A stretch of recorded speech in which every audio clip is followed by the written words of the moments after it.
Well, hello, welcome to my quick presentation on political parties in U.S. history.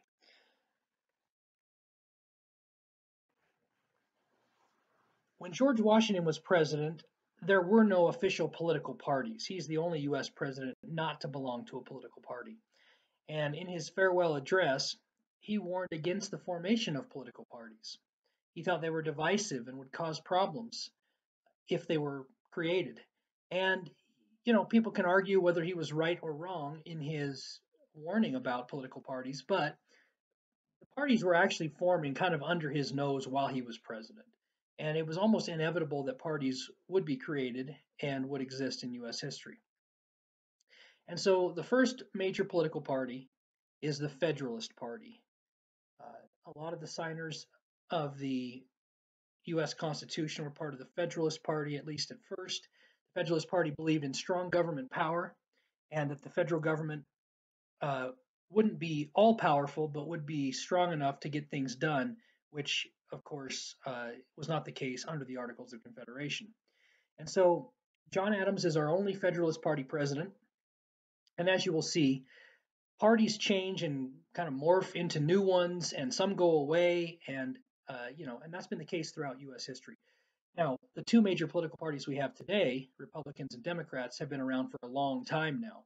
But in the early days of U.S. history, at least early days of post-Constitution U.S. history, there were a handful of political parties that kind of passed the torch to each other and kind of came in and out of existence. So anyway, the Federalist Party was that first one, though, believed in strong government and that the Constitution was the supreme law of the land, and that should be used to get things done.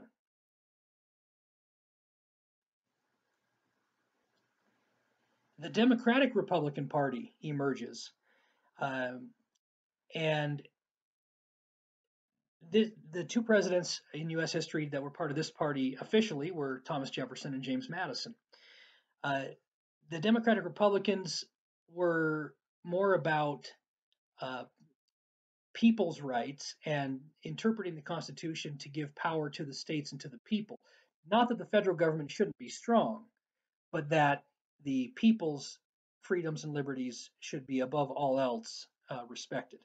And so Jefferson, Madison, of course, in these two men, you have the authors, right? The author in Jefferson of the Declaration of Independence, in Madison, basically the brains behind the Constitution. So two great presidents, two great men, but this Democratic Republican Party was in existence for a short time while these two guys were in office. And then the National Republican Party, also with two presidents to its name, James Monroe and John Quincy Adams. The National Republican Party was similar in a lot of ways to the Democratic Republican Party. People's rights, popular sovereignty, those were a couple of the mantras of the party.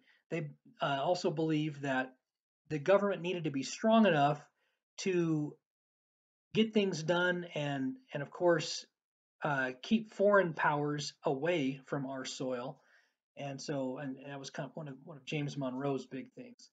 But yeah, the National Republican Party was short-lived overall.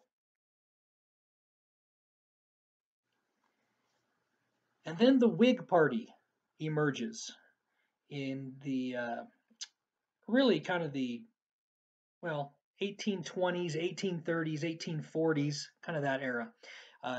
Four presidents, William Henry Harrison, Tyler, Taylor, and Fillmore were all presidents under the Whig Party. But they also believed in a return to the Federalist Party in some ways. Strong national government. Government was going to use its influence, its power, and its spending to get things done, to get projects done, to buy up things, to increase the size of the country as well. So the Whig Party was strong for a while.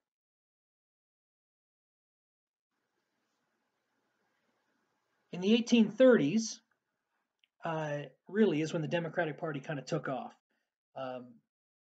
And Andrew Jackson is the first Democrat Party president. You can see all the presidents that have been Democrats here. Jackson, Van Buren, Polk, Pierce, Buchanan, Cleveland, Wilson, Franklin D. Roosevelt, Truman, John F. Kennedy, Lyndon B. Johnson, Carter, Clinton, and Obama. So we've had 14 men that identified themselves as part of the Democratic Party that have served in the Oval Office. And the Democrats and Republicans today, it's hard to exactly say what, the Democrats believe this or the Republicans believe that.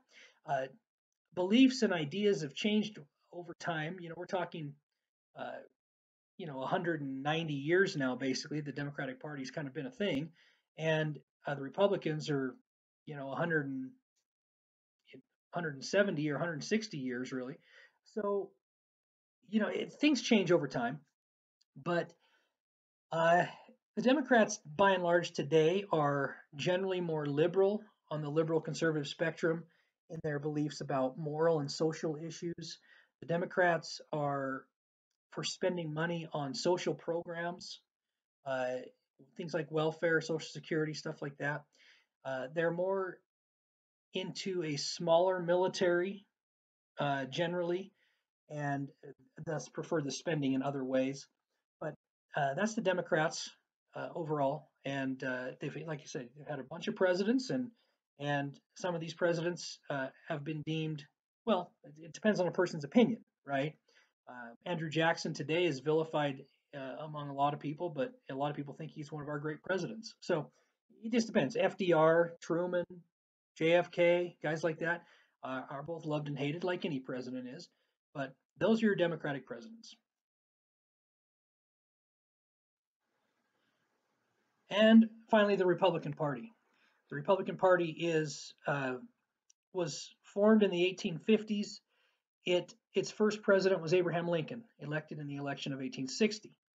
You can see all the Republican presidents that we've had in U.S. history, from Lincoln to his successor, Andrew Johnson, Ulysses S. Grant, to Hayes, Garfield, Arthur, Harrison, McKinley, Teddy Roosevelt, Taft, and then Harding, Coolidge, and Hoover during the 1920s, Dwight D. Eisenhower, Richard Nixon, Ford, Ronald Reagan, both Bushes, and Trump. And so